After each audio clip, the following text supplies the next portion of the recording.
es que el presidente Trump está enfrentando la mayor crisis política de su segundo mandato. Para que tengan una idea, un sondeo del Centro Pew que no tiene nada que ver con los demócratas, hecho público la semana pasada, indica que los estadounidenses no creen para nada en lo que dice el gobierno sobre la muerte a sangre fría del enfermero Pretty en Minneapolis. Solo un 27% apoya la totalidad de las políticas de Trump, una cifra que, por cierto, llegaba al 35% cuando asumió el cargo el año pasado. 7 de cada 10 estadounidenses consideran inaceptables que los agentes de inmigración tomen decisiones en función de la apariencia física o el idioma o el acento que hable una persona. Juez Milián, buenas tardes, ¿cómo está usted? Bien, muy buenas tardes y gracias por la invitación. ¿Cómo le lleva el frío? Yo estoy obstinado, yo quiero ya que se vaya el frío, por Dios. Yo soy animal caribeño, entonces no me lleva muy bien a mí Yo ni a mi también. perrita. No, yo también. Y mis gatos están frisados, ¿no? En fin. Oiga, Trump dice que el gobierno federal no va a intervenir en protestas en ciudades gobernadas por demócratas hasta que pidan ayuda. Esto es un cambio de opinión. No sé si es un cambio de actitud, pero sí es un cambio de opinión del presidente. Mi pregunta es, ¿ha cambiado de opinión el presidente Trump frente a la represión contra los inmigrantes o simplemente se trata apenas de una retirada táctica? Yo creo que es un poquito de las dos cosas. Como usted estableció en ese sondeo que se ha tomado, yo creo que universalmente ha sido repudiado las tácticas que está usando el gobierno federal. Y a la misma vez yo creo que es necesario, porque yo creo que la gente está en la calle prácticamente en muchos sitios, como en Minneapolis, quejándose no de la política de pulsar a inmigrantes ilegales o inmigrantes que han violado las leyes de los Estados Unidos. Sin embargo, están en contra de las tácticas que se están utilizando, de las muertes que han resultado, las tácticas que han resultado en muertes de personas que están protestando.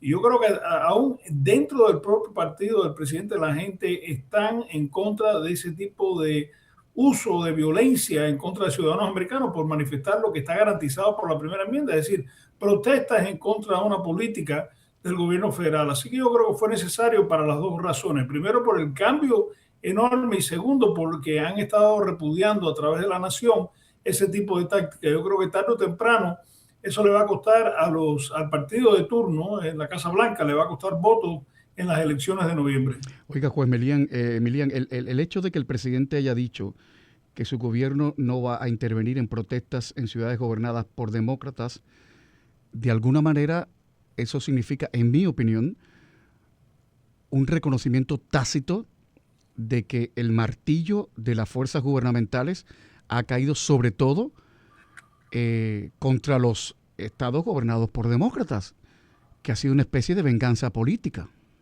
Pero yo no creo que eso es un problema para esos estados. Primero que todo, existen las fuerzas de ley y orden municipales, de los condados, de los alguaciles, del estado y, por supuesto, los gobernadores en esos estados tienen el derecho de movilizar la Guardia Nacional. La Guardia Nacional es una rama de la Fuerza de Defensa de este país que están bajo la autoridad de los gobernadores, que pueden ser movilizadas por el gobierno federal en momentos de una crisis nacional. Pero yo no creo que eso sea un problema. Yo creo que esto ha sido una crisis artificial creada por el presidente simplemente porque quería militarizar la situación. ¿Pero por qué? Porque yo creo que tiene dos agendas. Primero, desafiar las autoridades de esos gobernadores en esos estados que piensan que no están a favor de su administración. Pero segundo, yo creo que el presidente ha querido movilizar y tratar de acostumbrar a la nación a ver las Fuerzas Armadas estar en las calles de los Estados Unidos de América. Es decir, normalmente es muy raro que uno vea a un militar en las calles de este país, es muy raro que uno vea a un militar vestido de camuflaje o uniforme de combate.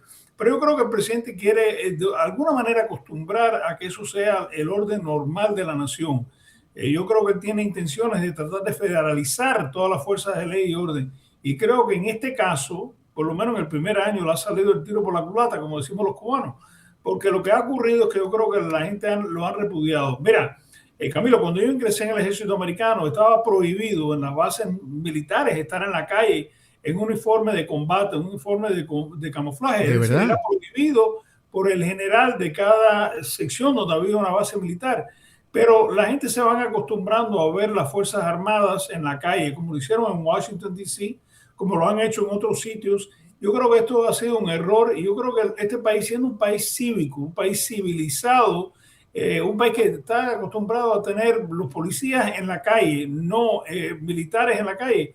Yo creo que esto ha sido un error garrafal. Yo creo que el presidente lo está reconociendo y creo que está dando marcha atrás por necesidad, no porque le guste, pero por necesidad.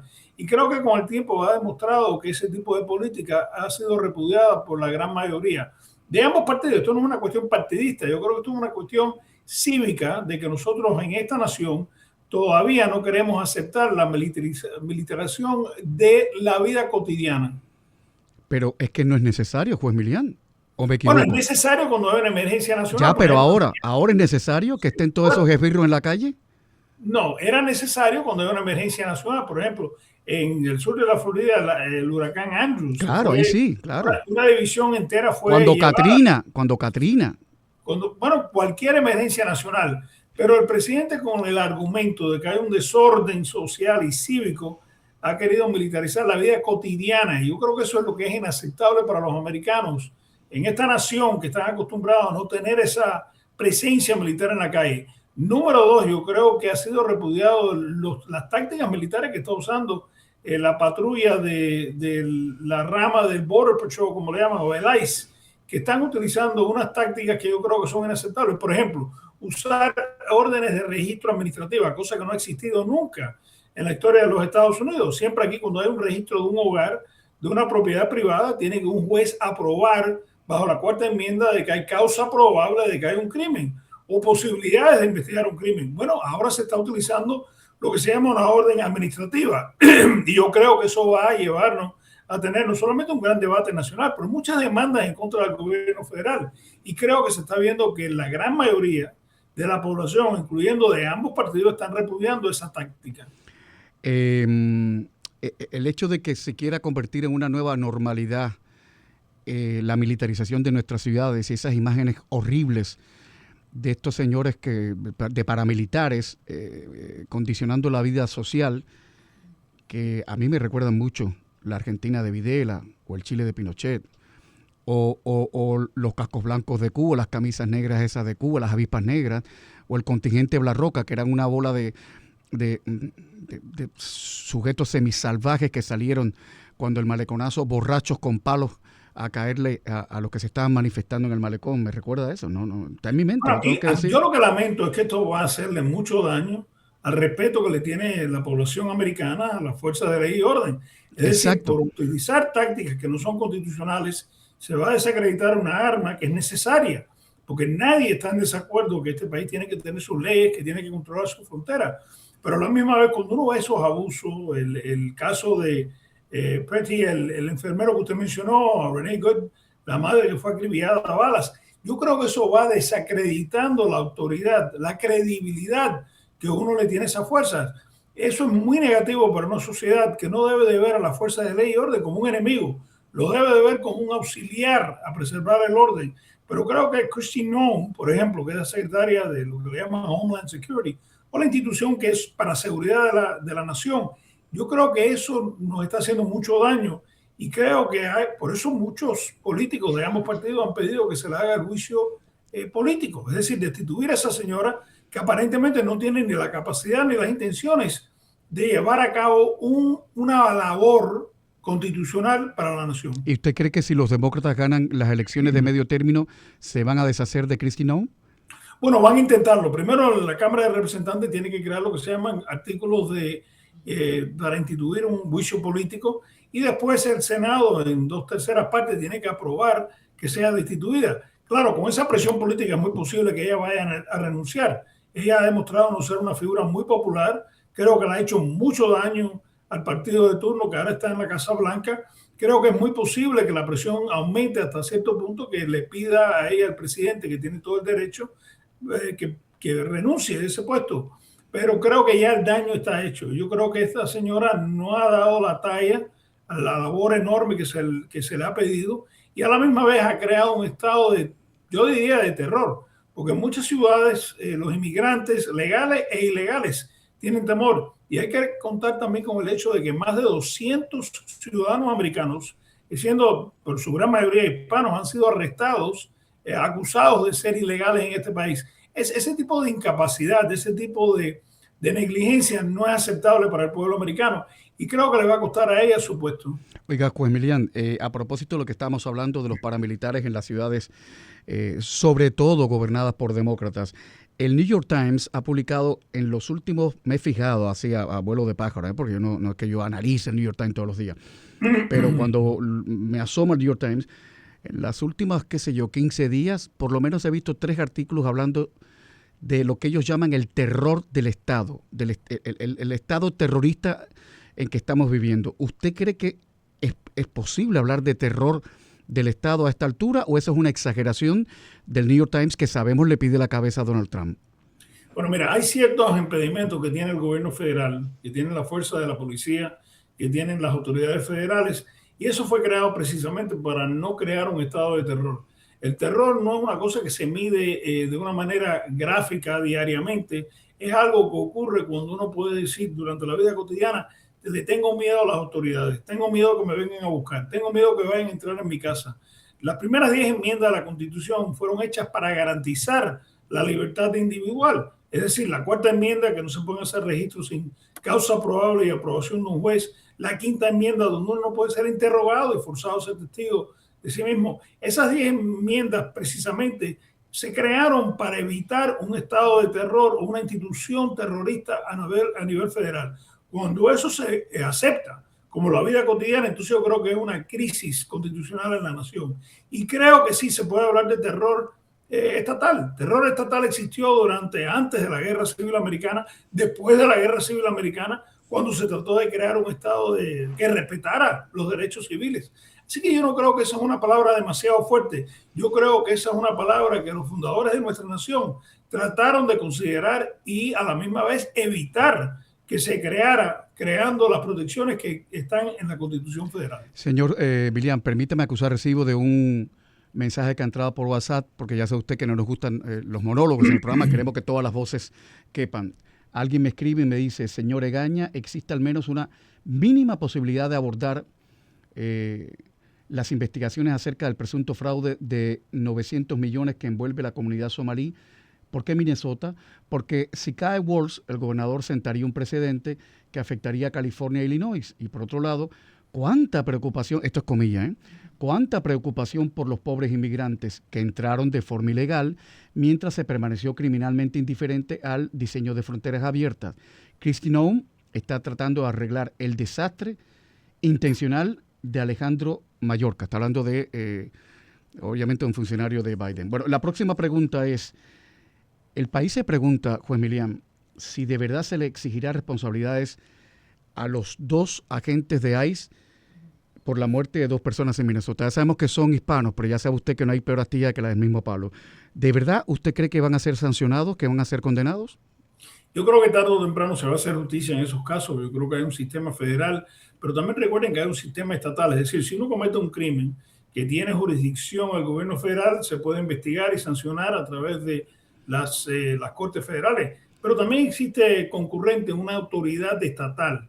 Es decir, si hay un crimen, lo puede investigar y lo puede procesar ante los tribunales en las cortes estatales. En el otro caso que estamos hablando el fraude es una realidad.